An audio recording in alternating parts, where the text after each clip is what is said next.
Hello everyone, welcome to the new video. जैसा कि आप सबको पता है कि हमारी जो एनसीईआरटी कॉलिंग की सीरीज़ है वो चल रही है 1 जून से। एंड आज है हमारा उसका डे 2। हम लोग कवर कर रहे हैं 6th क्लास की ज्योग्राफी की एनसीईआरटी यूपीएससी के लिए एंड स्टेट पीसीएस के लिए। दोनों में ही इक्वली इंपॉर्टेंट है। आपका बेस बनाएगी, आपको कंसेप्चुअल क्लैरिटी प्रोवाइड करेगी। ठीक है, तो इसी में हम लोग जो फर्स्ट चैप्टर है ना वो कंप्लीट कर चुके हैं, जिसमें अर्थ इन द सोलर सिस्टम के बारे में बताया गया था। अगर आपने वो वीडियो नहीं देखा है तो उसका लिंक जो है डिस्क्रिप्शन बॉक्स में मिल जाएगा, जा करके देख लेना। चैनल पे नए हो, चैनल को सब्सक्राइब कर लेना, वीडियो लाइक करना, कमेंट में मुझे ज़रूर बताना कि फीडबैक मतलब तुम्हारा कैसा रहा, तुम्हें समझ आया नहीं समझ आया। तो पहला चैप्टर हम लोग काफ़ी अच्छे से कंप्लीट कर चुके थे एंड अब सेकेंड चैप्टर पे मूव ऑन करने की बारी है। सेकेंड चैप्टर बेसिकली बात कर रहा है जो इमेजिनरी लाइन्स है हमारी, कौन कौन सी हमारी अर्थ पे इमेजिनरी लाइन्स हैं उनके बारे में। चलो, second chapter is basically about the globes, जिसमें हम लोग बात करेंगे लैटिट्यूड्स एंड लॉन्गिट्यूड्स के बारे में। आप लोग सोच रहे हो कि बहुत ही बेसिक है, ये चीज़ें तो पता होती हैं, बट यार क्वेश्चंस बनते हैं यहाँ से, तुम्हारा कंसेप्ट यहाँ से बहुत मजबूत हो जाएगा। एंड 2026 में या फिर 2027 में अगर तुम एग्ज़ाम देने की सोच रहे हो तो तुम्हें ये एक बहुत ही तगड़ा बेस बना करके देगी एंड एनसीईआरटी से क्वेश्चन तुम्हारा नहीं गलत होगा। ऐसे ही चलते चलते धीरे धीरे हम लोग ज्योग्राफी, हिस्ट्री, पॉलिटी सबकी एनसीईआरटीज़ कंप्लीट कर लेंगे। एंड किसी ने मुझसे बोला था कि आप एक प्लेलिस्ट बना दो। हाँ, तो जैसे ज्योग्राफी का 2-3 लेक्चर्स हो जाएंगे, फिर मैं प्लेलिस्ट बना दूंगी। तो हाँ, 6th क्लास की ज्योग्राफी की एक प्लेलिस्ट हो जाएगी, देन 11th क्लास की ज्योग्राफी की एक प्लेलिस्ट हो जाएगी एंड एवरीथिंग कंपाइल कर देंगे अच्छे से। आपको किसी भी तरीके की कोई प्रॉब्लम नहीं होगी वीडियो को ढूंढने में। ठीक, क्लियर हो गई बात यहाँ पे सारी।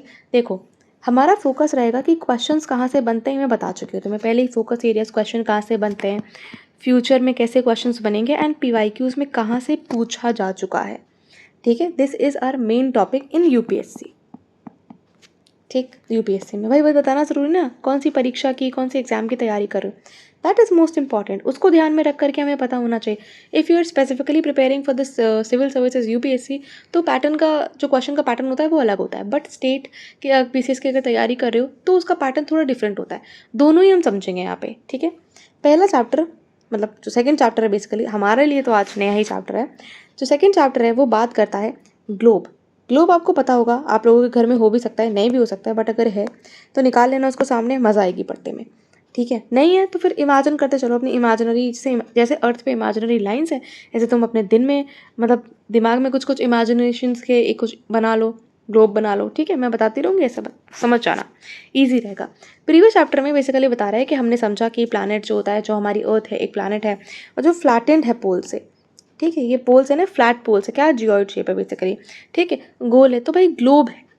ठीक है, केयरफुली अगर तुम कह लो तो एक ग्लोब है एक तरीके का।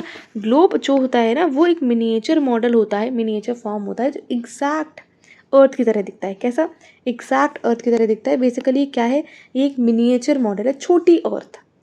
ठीक है, छोटी अर्थ। बेसिकली यहाँ पे ये बताने की कोशिश करी जा रही है सेकंड पैराग्राफ में कि जो ग्लोब होता है ना वो वेरिएट साइज का हो सकता है। अभी मत बोलने लगना कि शेप का हो सकता है, नहीं, एक ही शेप है, that is the geoid shape. कुछ बड़े होते हैं जो तुम टेबल पे सजा के रखते हो, कुछ जेब में भी लेकर के घूम सकते हो, इतने मिनिएचर साइज के होते हैं, दैट्स इट।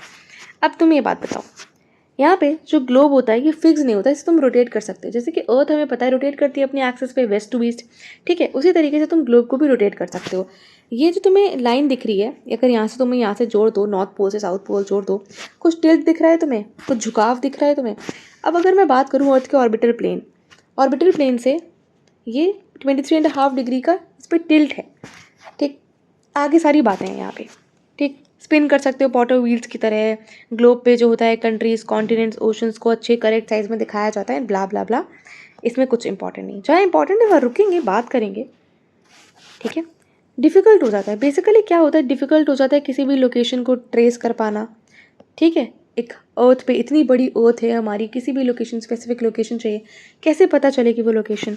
ठीक है, आगे हम पढ़ेंगे इमेजिनरी लाइंस के बारे में, तब तक तुम लोग कमेंट्स में बताओ कौन कौन सी हमारे पास इमेजिनरी लाइंस है। ठीक, अब कैसे अराइज क्वेश्चन हमारे दिमाग में बन रहा है कि भाई कैसे हमें पता चलेगा कि लोकेट कैसे कर पाएंगे प्लेस को। कुछ सर्टेन पॉइंट्स चाहिए हमें रेफरेंस के लिए। ठीक है, basically needle is fix true, कि नीडल तुम्हें मैंने क्या बताया, सॉरी, तुम्हें मैंने क्या दिखाया, ये कुछ नीडल जैसे दिख रहा है ना, ये फिक्स्ड है ना, ये फिक्स्ड कुछ दिख रहा है यहाँ पे, दिख रहा है ये चीज़ फिक्स्ड है।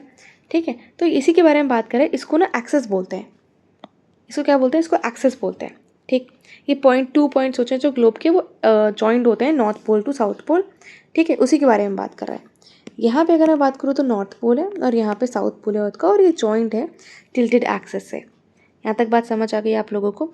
इसको नॉर्थ पोल और इसको साउथ पोल बोलते हैं। पीडीएफ टेलीग्राम पे मिल जाएगा, डोंट वरी। एंड जो विदाउट एडिटेड पीडीएफ है ज्योग्राफी के 6 क्लास के एनसीईआरटी का, मैं भेज चुकी हूँ ऑलरेडी।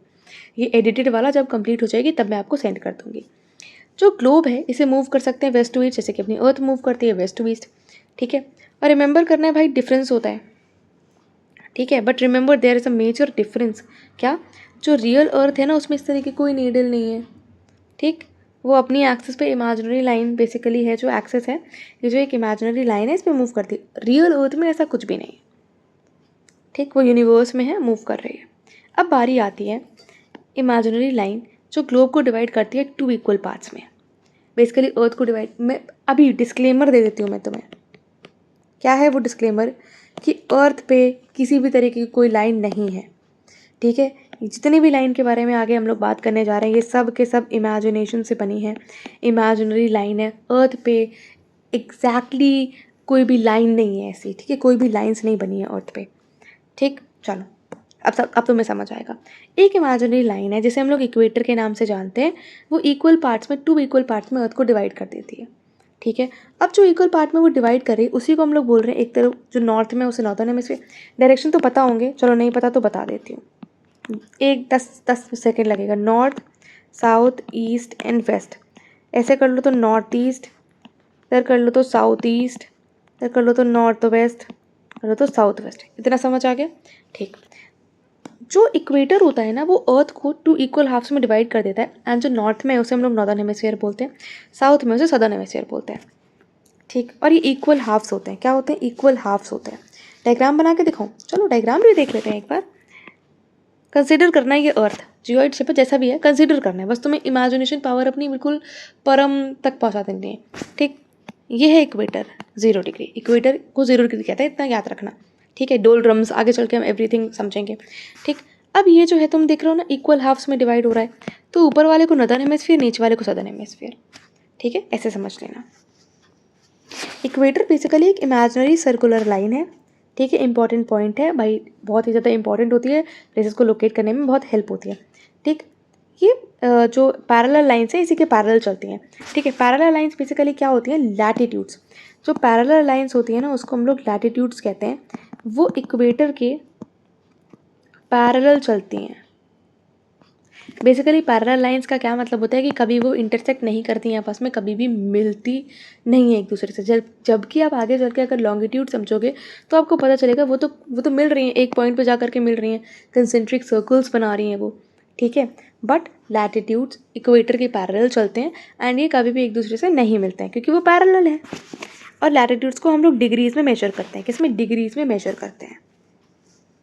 इक्वेटर 0 डिग्री को रिप्रेजेंट करता है, पहले बता चुकी हूँ, ठीक है। अब ये कुछ नहीं है, यहाँ पे कुछ भी नहीं है, बस इतना याद तुम्हें जो बात रखनी है ना कि जो नॉर्थ पोल है वो 90 डिग्रीज़ है और जो साउथ लैटिट्यूड है साउथ पोल पे वो भी 90 डिग्रीज़ है, but 90 degrees north and 90 degree south है, ठीक है। नॉर्थ पोल की अगर मैं बात करूँ तो that is 90 degree north and south pole की अगर मैं बात करूँ तो पीछे कहीं होगा, दैट इज़ 90 डिग्री साउथ, ठीक है। यहाँ तक बात समझ आ गई होगी तुम्हें, बस इतना याद रखना है, जितना याद रखना है उतना ही, बस दैट्स इट।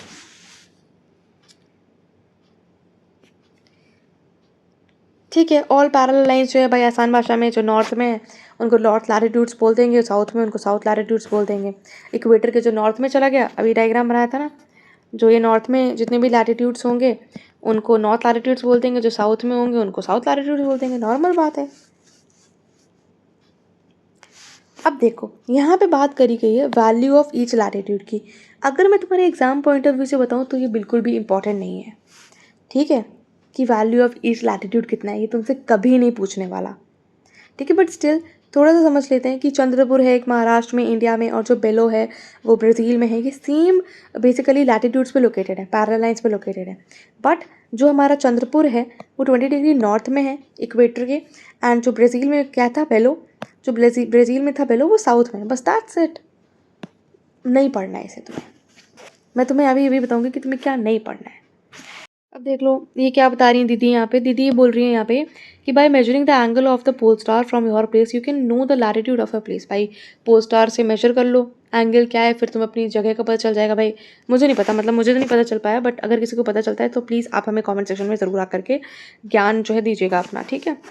अब बारी आती है लैटिट्यूड्स की, इंपॉर्टेंट पैरेलल लैटिट्यूड्स। भाई हम पढ़ेंगे इसमें पहले tropic of Cancer, Capricorn, equator, Arctic circle, Antarctic circle, मतलब ये सारी इंपॉर्टेंट चीज़ें हैं, ये नहीं छोड़ के जा सकते हम एग्जाम में, ठीक है। ये छोड़ के जा सकते हैं जो ऊपर अभी एक पैराग्राफ में मैंने क्रॉस लगाया ना, ये छोड़ के जा सकते हैं, ईजिली छोड़ के जा सकते हो। तो अब 0 डिग्री तो हमने पढ़ा था, 0 डिग्री रेस्टोरेंट नहीं, 0 डिग्री, ठीक। इक्वेटर, नॉर्थ पोल हमने देखा 90 डिग्री, साउथ पोल देखा 90 डिग्री साउथ। इंपॉर्टेंट और 4 इंपॉर्टेंट पैरेलल लाइंस हैं, जिसे हम लोग पहला tropic of Cancer that is 23.5 degree north. अब ये क्यों है 23 ही हाफ क्यों रखा, कोई मतलब तुम्हें पता होना चाहिए। 23.5 डिग्री नॉर्थ जो है उसे ट्रॉपिक ऑफ कैंसर बोलते हैं, बस। ये नॉर्दर्न हेमिस्फीयर में है क्योंकि नॉर्थ लगा है 23.5 degree north. Tropic of Capricorn 23.5 degree south. Arctic circle 66.5 degree north of equator, ठीक है। Antarctic circle south of equator. अब तुम्हें यहाँ नहीं समझ आएगा, तुम्हें समझ आएगा यहाँ। इसको बड़ा कर लेते हैं जूम। सबसे पहला जो हमने इंपॉर्टेंट लैटिट्यूड की बात करी दैट वाज इक्वेटर। इसको कहते हैं हम लोग 0 डिग्री, कोई नॉर्थ नहीं कोई साउथ नहीं, 0 डिग्री, क्योंकि इसके ऊपर जो भी है वो नॉर्थ है, इसके नीचे जो भी है वो साउथ है, ठीक है। अब अगर मैं इक्वेटर से ऊपर चलता हूँ, जो इंपॉर्टेंट लैटिट्यूड हमारे सामने है दैट इज़ 23.5 डिग्री नॉर्थ, जिसका नाम है ट्रॉपिक ऑफ कैंसर। उसके और ऊर जाते हैं 66.5 डिग्री नॉर्थ आता है, जिसको हम लोग बोलते हैं आर्कटिक सर्कल। ये तो 90 डिग्री है साउथ, और sorry 90 degree north, north pole, और ये 90 डिग्री साउथ, साउथ पोल, ठीक है। अब अगर हम ऐसे ही साउथ में चलते हैं इक्वेटर के, तो हमारा जो पहला इंपॉर्टेंट है दैट इज़ 23.5 डिग्री साउथ, उसको हम लोग बोलते हैं ट्रॉपिक ऑफ कैप्रिकॉर्न, ठीक है। उसके अगर हम और साउथ में मूव कर जाते हैं तो आता है हमारे सामने एंटार्क्टिक सर्कल, जो कि है 66.5 डिग्री साउथ। डायग्राम देख करके समझ आ गया, ठीक है। आ जाए तो ज़रूर बताना है, और नहीं आए कहीं डाउट लगे तो भी ज़रूर बताना। जितना समझ आना इंपॉर्टेंट है उतना ही आपके डाउट्स भी इंपॉर्टेंट है। अब बारी आती है हीट जोन्स ऑफ द अर्थ की, किसकी? This is very important topic. क्यों? कंसिडर, तुम्हें अब थोड़ी इमेजिनेशन पावर बढ़ानी है। कंसिडर करना है तुम्हें कि ये अर्थ है, बहुत गंदी बन गई ना, इरेज कर दीजिए। कंसिडर दिस इज़ अर्थ, ये भी कुछ ठीक नहीं है बट स्टिल ड्राइंग पे नहीं जाएंगे। ये अर्थ है, और ये अर्थ के ये जो लैटिट्यूड्स हमने देखे वो सारे लैटिट्यूड्स हैं, अर्थ का ऐसा टिल्ट है। आगे देख कर क्या है हम लोग पहले। अब ये है सन, ऐसे मेरी ड्राइंग को जज मत करना यहाँ पे, बट ये है सन, ठीक है। अब सन की जो डायरेक्ट हीट है ना, डायरेक्ट रेज हैं, वो पड़ती हैं टॉरिड जोन पे। अब torrid zone basically tropical, basically between the tropics वाला एरिया होता है, जो कि ट्रॉपिक ऑफ, अगर ये 0 डिग्री है तो ये ट्रॉपिक ऑफ कैंसर है, और ये ट्रॉपिक ऑफ कैप्रिकॉर्न है। तो इसके बीच में ये जो एरिया पड़ेगा, इस पे जो सन की रेज होती है ना, वो डायरेक्ट होती है। इसके ऊपर इसको हम लोग क्या बोलते हैं? Torrid zone between the tropic. अब 23.5 डिग्री नॉर्थ के 23.5 डिग्री साउथ के बीच वाला जितना भी एरिया है उसे हम लोग बोल रहे हैं टॉरिड जोन, ठीक है। अब इसके ऊपर जो सन की रेज होती हैं वो स्लांटिंग हो जाती है। कैसे हो जाती है? स्लैंटिंग हो जाती है, मतलब डायरेक्टली नहीं पड़ती। डायरेक्ट कहाँ पे रहती हैं? बिटवीन द ट्रॉपिक्स ही रहती हैं। ट्रॉपिक कौन कौन से आपके पास? तो ही है, tropic of Cancer 23.5 degree north, tropic of Capricorn 23.5 degree south. इन्हीं के बीच में हमेशा जो सन की रेज है वो डायरेक्ट रहती है। अभी PYQ आने वाला है, UPSC ने पूछा यहाँ से PYQ, ठीक है। अब कौन से ने पूछा ये नहीं पता, बट पूछा है यहाँ से क्वेश्चन। अब तुम्हें यहाँ पे समझ आ जाएगा, ठीक है। हाँ, और एक बात और, इसके बाद वाला जो एरिया होता है इसको ब्लू कलर से मार्क कर देते हैं। चलो, इसको हम लोग कहते हैं टॉरिड तो ये हो गया टेम्परेट जोन, ये हो गया टेम्परेट जोन, जो बेसिकली ट्रॉपिक्स के ऊपर वाला एरिया होता है। ये अपने पढ़ा था आर्कटिक सर्कल नॉर्थ में 66.5 degree north, Antarctic circle 66.5 degree south, ये वो सारी चीज़ें हैं। अब यहाँ पे समझो क्या बोल रही है हमारी NCERT, बोल रही है कि जो मिड डे सन होता है ना, वो एक्जैक्टली ओवरहेड होता है एटलीस्ट वंस अ ईयर सारे लैटिट्यूड्स पे, सारे लैटिट्यूड्स में बिटवीन, पर ट्रॉपिक ऑफ कैंसर और कैप्रिकॉर्न के बीच में, इसके बियॉन्ड नहीं। इसके बियॉन्ड मैंने तुम्हें बताया कि सन की रेज स्लैंटिंग है। तो जो मैक्सिमम हीट जो रिसीव होती है ना, वो इसी के बीच में होती है, जिसको हम लोग टॉरिड जोन बोलते हैं। क्या बोल रहे हैं हम लोग बोल रहे हैं टॉरिड जोन, ठीक है, मैंने तुम्हें बता दिया टॉरस जोन क्या है।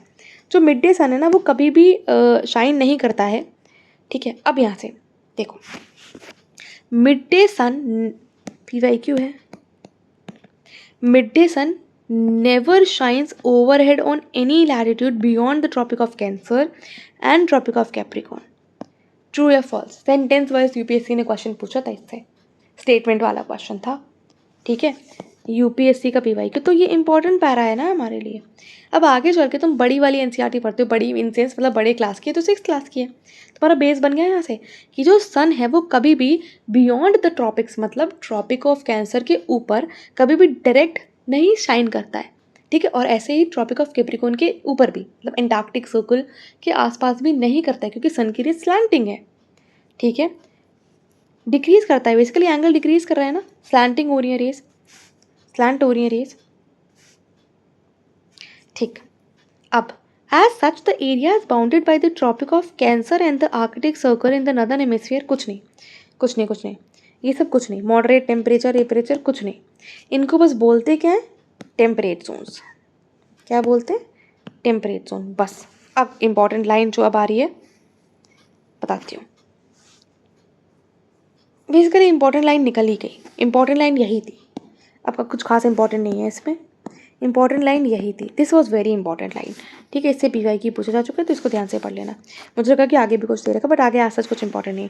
एरियाज जो है जो between the Arctic circle and north pole में लाई करते हैं वो यार, और जो नॉर्थन हेमिस्फीयर में है और जो एंटार्क्टिक सर्कल है साउथ पोल और सदर्न हेमिस्फीयर बहुत ठंडे होते हैं। और बस फ्रिजिड जोन है यार, डायग्राम था ना ये, कहीं फ्रिजिड जोन है, तब सन की रेस पड़ ही नहीं रही, नॉर्थ पोल पे तो सन की रेस जा ही नहीं रही, साउथ पोल पे जा ही नहीं रही, बर्फ़ ही बर्फ़ है यहाँ पे। एंटार्क्टिका देख लो, आर्कटिक सर्कल देख लो, आर्कटिक देख लो, बर्फ़ ही बर्फ़ है यहाँ पे, कहाँ से सन की रेस आ रही हैं? तो बहुत ठंडा है, ये तो ऑब्वियस, इतना तुमको समझ ही गया होगा, बहुत ठंडा है, गर्म है, इक्वेटर वाला एरिया, डायरेक्ट सन की रेस पड़ रही है, कन्वेक्शनल रेनफॉल हो रहा है, ठीक।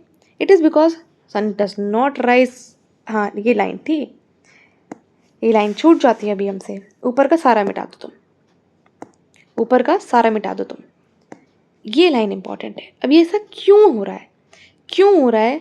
क्योंकि सन जो है does not rise up much above the horizon, ठीक है। जो सन है वो होराइजन से ऊपर सेट ही नहीं होता है, ठीक। होराइजन के ऊपर सन कहाँ सेट हो रहा है? यहाँ पे स्लैंटिंग रेज है, सन की रेज ही नहीं आ रही, तो सेट कैसे होगा? इसीलिए तो जो है वहाँ पे ठंडी टेम्परेचर है, ठंडा टेम्परेचर है, क्योंकि सन की रेस स्लैंटिंग है।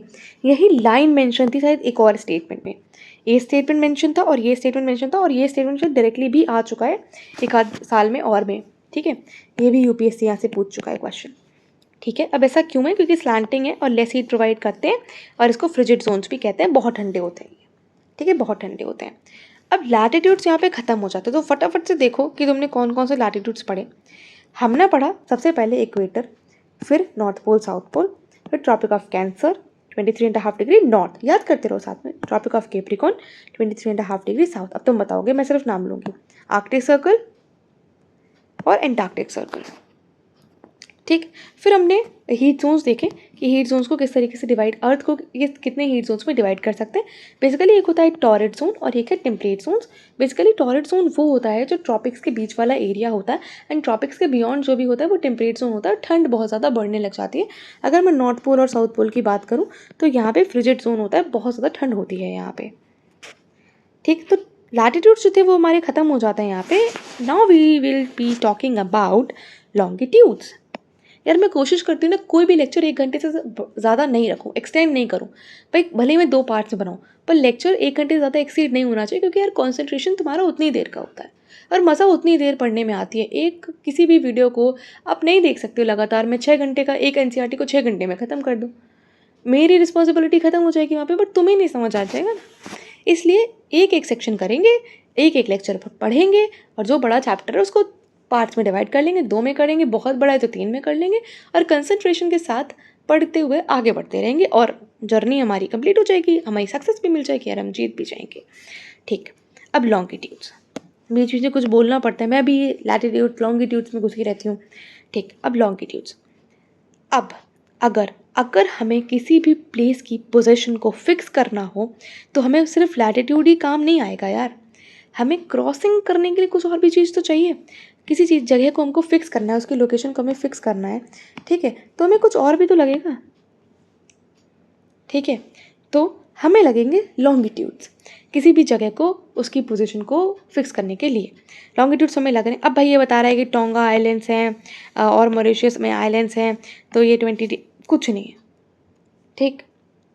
अब लोकेट हमें करना है प्रिसाइसली किसी भी जगह को। चलो अब लोकेट करते हैं किसी भी जगह को प्रिसाइसली कैसे लोकेट करेंगे।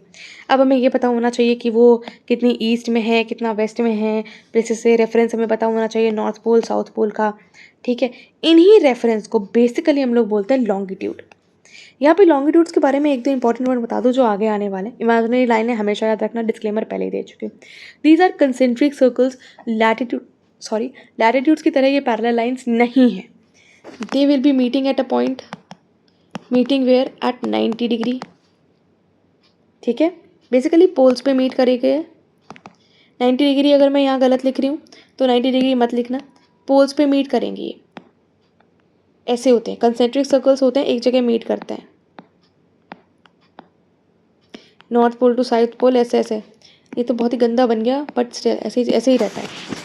अगर ये नॉर्थ पोल है, ये साउथ पोल है, तो ऐसे जा रहा है, ऐसे जा रहा है, फिर ऐसे जा रहा है, ऐसे जा रहा है, इस तरीके से ये मीट करते हैं एक पॉइंट पर। ऐसे ही हमारे लैटिट्यूड्स भी निकल रहे होते हैं।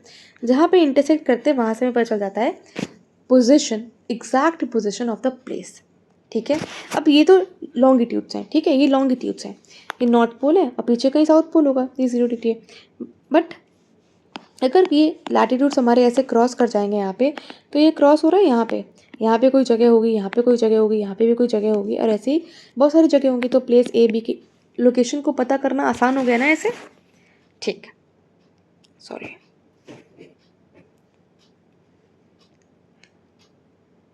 अब डिस्टेंस वगैरह पता करने के लिए भी लॉन्गिट्यूड्स काम आते हैं, ठीक है। और इनको डिग्रीज में नापा जा सकता है, किसमें, डिग्रीज में मेजर करा जा सकता है। ईच डिग्री को भी हम फर्दर मिनट्स में, सेकेंड्स में डिवाइड कर सकते हैं। मतलब मिनट्स को सेकंड में, डिग्री को मिनट में, मिनट को सेकंड में डिवाइड कर सकते हैं।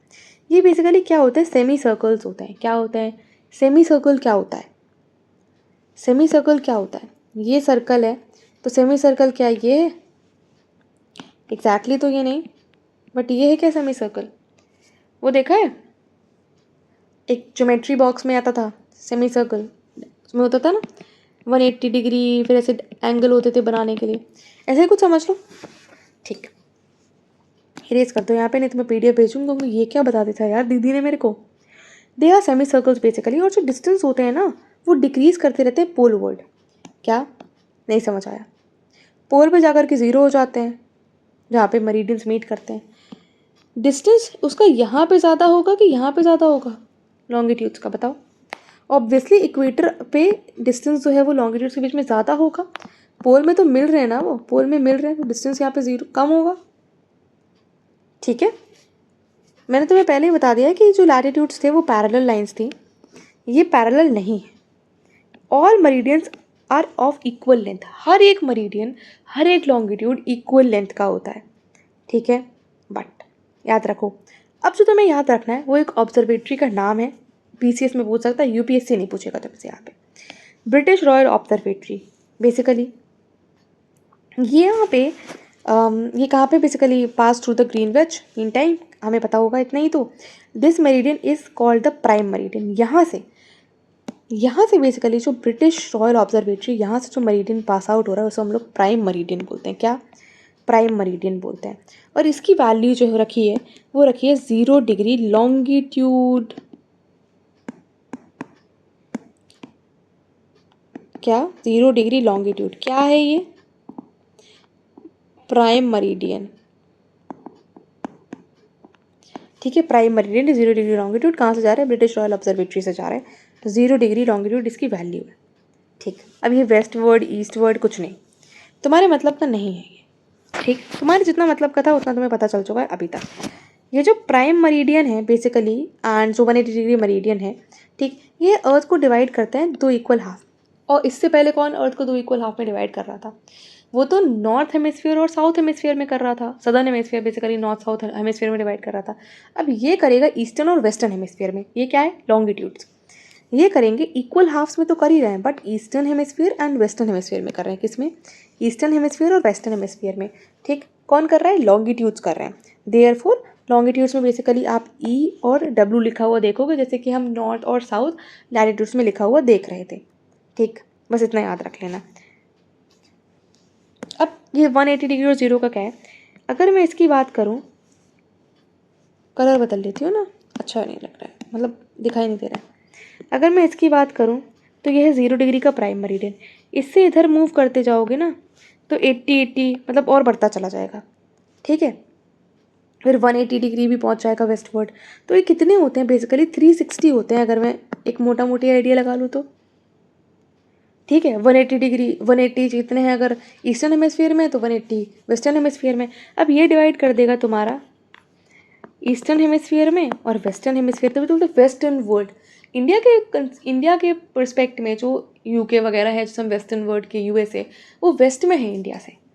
ठीक है, अगर अब मैं बात करूँ, अगर हम आगे बात करेंगे, अपने मोबाइल में घड़ी जा करके देखना, दिखाता है 5 hours 30 minutes plus ahead of GMT। GMT क्या है? That is Greenwich mean time. ठीक, अब तुम्हें जो मैंने पहले बता चुकी हूँ मैं, वो यही यहाँ पे बात बता रहा है कि जब लॉन्गिट्यूड्स और लैटिट्यूड्स एक दूसरे में इंटरसेक्ट करेंगे, these are longitude, these are parallel lines, इसे हम लोग बोलते हैं लैटिट्यूड्स। इंटरसेक्ट करेंगे तो कुछ पॉइंट्स मिलेंगे हमें, यहाँ पे कुछ ना कुछ जगह होंगी, यहाँ पे जो जगह होंगी उनका हमें एग्जैक्ट लोकेशन पता चल जाएगी। As simple as that. और यहाँ पे जो ये मैप है ना, इसमें ये बताया गया है कि जो पूरा वर्ल्ड है हमें, जो पूरा वर्ल्ड है हमारा, उसको डिफरेंट टाइम जोन्स में बांटा गया है। ठीक है, अब तुम ये देख लो, इसमें से कुछ खास है नहीं बताने के लिए, क्योंकि पूछा नहीं गया है, बस इतना पूछा गया है कि हाँ मैक्सिमम टाइम जोन कहाँ पे, तो आगे देख लेना कि रशिया को काफ़ी ज़्यादा टाइम जोन से बांटा गया है, यूएसए में कितने टाइम जोन है, जा करके देख लेना। इसमें ऐसा कुछ नहीं बताया है। ठीक है, बस बताया गया time zones of the world कि क्या टाइम जोन चल रहा है। कुछ तो खुद देखो यार, कुछ तो खुद देखो, PDF मैंने भेज दिया, जा करके पढ़ लो इसे। ठीक है, इसको चेक करो खुद से। चलो, मैंने लिख दिया होमवर्क। बताना मुझे सबसे ज़्यादा, चलो क्वेश्चन दे रही हूँ, मैक्सिमम टाइम जोन्स कौन सी कंट्री में? Which country has a maximum time zones? इसका आंसर मुझे कमेंट में बताओ, मुझे बताओगे तुम लोग तुरंत। ये वीडियो देखने के बाद तुरंत तुम्हें बताना पड़ेगा। गूगल करो, ChatGPT करो, कुछ भी करो, दिमाग लगाओ, पता है तो मुझे बताओ। अब लॉन्गिट्यूड और टाइम का क्या रिलेशन है? वही ये रिश्ता क्या कहलाता है हमें नहीं पता लॉन्गिट्यूड और टाइम का, बट अभी हमें पता चलने वाला है। Best measuring, basically best means है टाइम को मेजर करने के लिए, बेसिकली क्या? मूवमेंट ऑफ द अर्थ। अब ये हमारी अर्थ है, ये करती है अपनी एक्सिस पे रोटेट, सन के अराउंड रिवॉल्व। बेसिकली क्या बना रही हूँ, अगर ये सन को कंसिडर कर लिया तो ये अर्थ है, और इसके अराउंड रोटेट करता है, रिवॉल्व करता है बेसिकली कौन? हमारी सैटेलाइट, जिसे कहते हैं मून। तो इन्हीं के बेसिकली रोटेशन रिवॉल्यूशन से ही हम टाइम का अंदाज़ा अच्छे से लगा सकते हैं। बट जो सन है वो रेगुलरली राइज होता है, सेट होता है हर दिन नेचुरली, बेस्ट टाइम कीपर है हमारे लिए। अगर पुराने ज़माने में, अगर तुम्हारे घर में अभी भी ग्रैंड पेरेंट्स हों, तो भाई वो तो ऐसी परछाई देख करके समय बता देते थे। ठीक है, परछाई देख करके उनको समय का अंदाज़ा हो जाता था, और वो एग्जैक्ट मतलब अप्रॉक्स बता ही देते थे। अगर मतलब अप्रॉक्स इधर उधर मतलब 2-4 मिनट का अंतर हो सकता है, 10 मिनट का, 5 मिनट का मैक्सिमम, बट वो अप्रॉक्स सही टाइम ही गेस करते थे। अगर मैं बात करूँ तो जयपुर में एक ऑब्जर्वेटरी है, I am not, just give me a second, क्या कहते हैं उसे, जंतर मंतर। हाँ, मतलब इंडिया में 6 जगह हैं या कितनी जगह हैं यार, तुम बताओ। ठीक है, जंतर मंतर, ये क्या है? बेसिकली टाइम ऑब्जर्वेटरी तो है, टाइम ही तो पता चलता था शैडोज से। ठीक है, शैडो कास्ट बाय द सन, परछाई से समय का अंदाज़ा लग जाता था। खैर मैं भी पढ़ा रही हूँ, बट इसका मतलब ये नहीं हर चीज़ मुझे एग्जैक्ट याद हो जाएगी। हाँ, जंतर मंतर प्लेस है, दिल्ली में भी है जंतर मंतर, जयपुर में भी है, और मैं जयपुर वाला देख कर के आई हूँ, बट दिल्ली वाला भी देखा मैंने। और कहाँ का? उज्जैन में भी है शायद। बताना तुम लोग मुझे, ये भी बताओ कमेंट सेक्शन में, कितनी जगह है जंतर मंतर? बताओ, हाउ मेनी प्लेसेस? कुछ हिस्ट्री भी रिवाइज कर लो, करंट अफेयर भी हो जाएगा तुम्हारा। ठीक, अब कुछ नहीं, बेसिकली यहाँ पे तुमसे ये इतना बात बताया जा रहा है, ये जो एनसीईआरटी तुमसे एक ही बात चीख चीख के बोल रही है, वो ये है बेसिकली जो ऑब्जर्वेटरी थी ना, हमने पढ़ी थी रॉयल ऑब्जर्वेटरी ब्रिटेन में बेसिकली, वो बोल रही है कि जो रेट ऑफ डिफरेंस है वो कैलकुलेट कैसे करा जा सकता है। वो ऐसे करा जा सकता है कि जो हमारी अर्थ है ना, जो हमारी अर्थ है वो रोटेट करती है 360 डिग्री, 360 डिग्री, पूरा 360 डिग्री रोटेट करती है 24 आवर्स में। अबाउट 24 आवर्स लेती है रोटेट करने के लिए, जो कि 15 डिग्री एन आर जो होता है, जो 15 डिग्री होता है ना एन आर का, वो 1 डिग्री इन 4 मिनट्स होता है। मतलब 1 degree is equal to 4 minutes होता है। अगर 1 डिग्री आप आगे बढ़े तो 4 मिनट आप आगे बढ़ गए। ठीक है, इतना, बस इतना याद रखना है तुम्हें, यहाँ से इतना लेना था। कितना लेना था कि 1 डिग्री 4 मिनट के बराबर होता है, दैट्स इट। ठीक है, ये तुम्हें यहाँ से उठाना था बस, 1 degree is equal to 4 minute. ठीक, अब 15 डिग्री का गैप होता है बेसिकली। ये जो हमने बॉक्सेस बनाए थे ना ऊपर, अगर ऊपर एनसीईआरटी का ही बॉक्स दिखाते तो मेरा क्यों बनाए, इसमें जो गैप होता है ना, ये जो गैप दिख रहा है ना, 15 डिग्रीज का गैप होता है एक बॉक्स में। ठीक, अब 1 डिग्री होता है 4 मिनट के बराबर। ठीक, अब अगर ऐसे हम आगे करते चले जाएंगे तो इंडिया जो है वो बेसिकली अहेड है ग्रीनविच मीन टाइम से 5.5 घंटे। ठीक, तो अगर वहाँ पे 12 बज रहे होंगे, 12 में 5.5 प्लस करके मुझे बताओ कितना होगा। हमारे यहाँ के 5.5 बचेंगे, वहाँ पे बचेंगे 12, हमारे यहाँ बचेंगे 5.5। तो अगर वहाँ पे रात हो रही होगी तो हमारे यहाँ सुबह होगी कि शाम होगी? हमारे यहाँ सुबह होगी। ठीक है, अगर वहाँ पे रात के 12 बज रहे तो हमारे यहाँ सुबह के 12 बज सुबह के सॉरी अगर वहाँ के रात के 12 बज रहे तो हमारे यहाँ सुबह के 5.5 बज रहे होंगे। ठीक है, बस ऐसे याद रख लो। कभी भी तुमसे कैलकुलेट करने को नहीं पूछेगा, कैलकुलेट करके बताओ या कुछ भी है, इतना याद रख लो, 1 डिग्री जो होता है 4 मिनट के बराबर होता है, 15 डिग्रीज का गैप होता है बस। भाई India, why do we have a standard time? भाई इंडिया के पास भी अपना एक स्टैंडर्ड टाइम है जिसे हम लोग IST बोलते हैं, इंडियन स्टैंडर्ड टाइम है। वो क्यों रखा हमने? भाई अगर हम अपना एक स्टैंडर्ड टाइम नहीं रखते तो गुजरात में कुछ अलग टाइम हो रहा होता, असम में कुछ अलग टाइम हो रहा होता। ठीक है, कैसे कैसे काम चल पाता हमारा? यहाँ से ट्रेन जाती इतने बजे, पहुँचती इतने बजे, टाइम का कितना गैप हो जाता।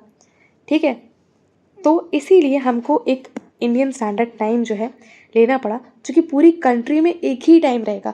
अगर मेरे यहाँ उत्तर प्रदेश में मैं बैठी हूँ आज, ठीक है, मेरे यहाँ 12 बज रहे हैं दोपहर के, तो तमिलनाडु में भी कहीं पे, कोई चेन्नई में भी 12 ही बज रहे होंगे, धुबरी है वहाँ पे भी 12 ही बज रहे होंगे, लद्दाख में भी 12 बज रहे होंगे, और द्वारिका में भी 12 ही बज रहे होंगे। अगर मेरे यहाँ 12 बज रहे हैं और यहाँ पे बज रहे हैं मान लो 9, तो दिक्कत हो जाएगी फिर। ठीक है, टाइम जोन्स अलग अलग हो जाएंगे तो प्रॉब्लम हो जाएगी। इसीलिए नेसेसरी था हमें एक इंडियन स्टैंडर्ड टाइम को एक्सेप्ट कर लेना, बेसिकली अडॉप्ट कर लेना। तो इसीलिए हमने बनाया है अपना इंडियन स्टैंडर्ड टाइम। और उसकी क्या खास बात है, कहाँ से पास करता है? वो पास करता है, जगह है नैनी, प्रयागराज में। हमारे प्रयागराज में जगह है नैनी। तो और ये 82.5 डिग्री ईस्ट। अभी हमने बात करी कि लॉन्गिट्यूड्स को हम लोग ईस्ट वेस्ट मतलब इसमें शो करते हैं, E और W में, और जो लैटिट्यूड्स हैं उनको N और S में। तो 82.5 डिग्री जो ईस्ट है वो हमारा है standard meridian. Indian standard time कितना है? 82.5 डिग्री ईस्ट। दीपिका पादुकोण की कंपनी नहीं यार, कंफ्यूज मत होना है तुम्हें। दीपिका पादुकोण ने यहीं से वो नाम लिया है, 82 डिग्री ईस्ट जो उसकी कंपनी है ना, वो यहीं से नाम लिया है उन्होंने, क्योंकि वो मतलब रेलिवेंट है ना इंडिया के लिए। अब ये कबीर क्यों है, कबीर ऐसा कोई मतलब नहीं है। ठीक है, अब मतलब है इससे, इंडिया जो लोकेटेड है ग्रीनविच मीन टाइम से बेसिकली 5.5 घंटे अहेड, हमेशा अहेड। जो वेस्ट है ना, भले ही वो हमसे फैशन में आगे चल रहा हो, ठीक है, बट समय में हमसे पीछे चल रहा है। ठीक, 5.5 घंटे GMT से अहेड है। तो मतलब अगर इंडिया में 7:30 बज रहे हैं तो लंदन में 2 बज रहे होंगे, 7:30 शाम के, अपने यहाँ 7:30 शाम के, और उनके यहाँ दोपहर के 2 बज रहे होंगे। ठीक, अब सम कंट्रीज़ में ना, कुछ कंट्रीज़ में ग्रेट लॉन्गिट्यूडनल एक्सटेंट है। अब जैसे हम रशिया की बात करें तो कितना बड़ा है, ठीक है, तो उसने मोर देन 1 स्टैंडर्ड टाइम ले रखा है, बेसिकली एक से ज़्यादा लेना ही पड़ेगा उसको। ठीक है, तो रशिया के पास 11 टाइम जोन्स हैं, बेसिकली 11 स्टैंडर्ड टाइम्स हैं। ठीक है, अब इम्पॉर्टेंट बात, एक और इम्पॉर्टेंट बात, कि अर्थ को हमने डिवाइड कर रखा है 24 टाइम जोन्स में ऑफ 1 आवर ईच। हर घंटे का ईच 24 टाइम जोन्स हैं। ईच जोन दस हैज़ 15 डिग्री का लॉन्गिट्यूड। मैंने गैप का बताया था ना, वो तो जो गैप होता है ना, तो 15 डिग्री का जोन होता है, बेसिकली 15 डिग्री होता है, और ये एक जोन होता है, लॉन्गिट्यूडनल जोन कह लो, कुछ भी कह लो। ठीक, अब एक्सरसाइज भाई हम नहीं छोड़ सकते। तुम बोलोगे यार ये क्यों कराना है तुम्हें, बट ज़रूरी है। तुम मुझे आंसर बताओगे। पहले भी मैंने कराया था, 3 सेकंड में बोलती हूँ 1 2 3 आगे बढ़ने लगती हूँ। The value of prime meridian is, बताओ। 1 2 1 2 1 2 3, क्या ये है? हाँ या ना में तुम बताना। फ्रिजिड जोन लाइज नियर, तुम कमेंट में बताओ यार। The frigid zone lies near, तुम बताओ। मुझे तो नहीं आता, मुझे नहीं आता। The total number of longitudes are, बताया है मैंने। एंटार्क्टिक सर्कल कहाँ लोकेटेड है? अब यहीं पे तुम तो इससे उच्च दर्जे के मतलब पढ़ाकू इंसान हो, तो तुम्हें ये तो पता ही होगा कि एंटार्क्टिक सर्कल में इंडिया के कितने रिसर्च स्टेशन हैं।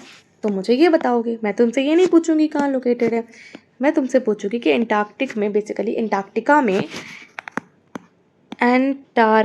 में इंडिया के तुम मुझे रिसर्च स्टेशन के नाम बताओगे। 1 2 3, 3 है, एक एक्टिव नहीं है, 2 एक्टिव है, पर तुम सबके नाम बताओगे मुझे। ब्रैकेट में ये भी लिखोगे कौन सा एक्टिव नहीं है, कौन सा इनएक्टिव है। ठीक है। ग्रिड इज अ नेटवर्क, बताओ ग्रिड क्या नेटवर्क है? फिल इन द ब्लैंक्स पे ये भी तुम करोगे। ठीक है, तो जो चेंजेस थे वो तो चले गए अब यहाँ पे, एंड गलती हो गई मुझसे बहुत बड़ी, तो मुझे दोबारा करना पड़ेगा। बट कोई बात नहीं, मैं तुम्हारे लिए करके तुम्हें PDF ज़रूर भेज दूँगी। बट हम लोग थे कहाँ पे वो हमें याद रखना पड़ेगा। हम थे लैटिट्यूड्स पे, एंड हो जाती है कभी कभी गलती हो जाती है, इंसानों से ही गलती हो जाती है। एंड वो सेव करने की जगह मैंने उसको कर दिया डिस्कार्ड, और सारा जितना मैंने लिखा था यहाँ पे वो सारी चीज़ें चली गई। तो मिस्टेक हो गई मुझसे, बट स्टिल कोई बात नहीं, हम सुधार लेंगे यार अपनी मिस्टेक। मैं दोबारा से तुम्हें अच्छे से प्रेजेंट कर दूँगी तुम्हारे लिए, कोई प्रॉब्लम नहीं है उसमें, उसकी टेंशन मत लो। फिल इन द ब्लैंक्स मुझे बताना, ठीक है, फिल इन द ब्लैंक्स मुझे करके बताना, and we'll be covering the next chapter that is the motions of the earth, जिसमें हम पढ़ेंगे क्या मोशंस में क्या पढ़ते हैं हम लोग, रोटेशन एंड रिवॉल्यूशन, इतना तुम्हें पता होगा। तो रोटेशन एंड रिवॉल्यूशन हम लोग कवर करेंगे नेक्स्ट वीडियो में, जो कि आएगा कल आपके पास। तब तक के लिए आप चैनल को सब्सक्राइब कर सकते हैं, लाइक करिएगा वीडियो को, कमेंट में अपना फीडबैक से ज़्यादा इंपॉर्टेंट है ये तुम्हारे आंसर्स, ये तुम मुझे बताओगे। फीडबैक भी बता देना कि कैसा लगा वीडियो, समझ आया नहीं समझ आया। ठीक है, मिलेंगे आप लोगों से नेक्स्ट वीडियो में, तब तक के लिए बाय बाय।